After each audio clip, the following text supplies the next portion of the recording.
юуны өмнө энэ хэлцээрийг дэмжиж байгаагаа илэрхийлмээр байна. Тэгээд өмнө нь бол яг Казахстантай ийм хэлцээр хийсэн. Их хурлын чуулганаар мөн яригдсан. Тэр үед би бас асууж ирсэн юм аа. Америкт байгаа Монгол иргэд яг энэ хэлцээрийн асуудлаар маш их асууж сургалдаг. За тэр үед би бас яг энэ Америктай хийж байгаа хэлцээр ямар шатанд явж байгаа вэ гэдгийг тодруулж асууж ирсэн. Тэр үеийн үйл явц процесс хэр урагшилсан бэ?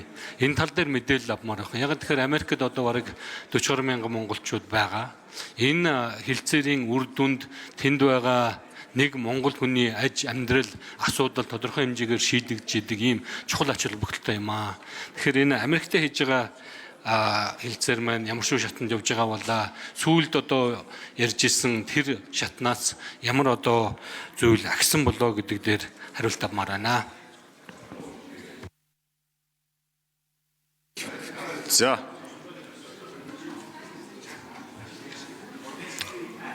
Хариулах.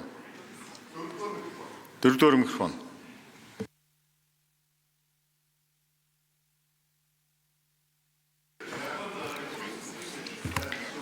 Гэр бүл хөдөлмөр нийгмийн хамгааллын яамны төрийн нарийн бичгийн дарга мөнхцөл гишүүний асуултанд хариулъя. За Америкийн нэгдсэн улсад 45.6 мянган иргэн ажиллаж амьдарч байна гэсэн тоо мэдээ байгаа. За үүнд бол хууль бусаар бас оршин сууж байгаа иргэдийг оролцуулаагүй.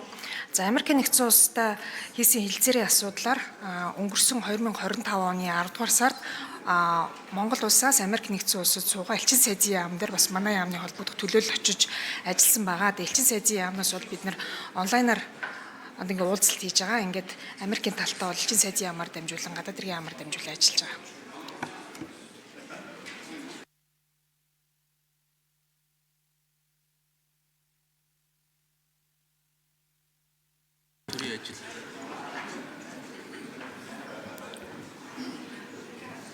Цэгд оржин тоо гişүн.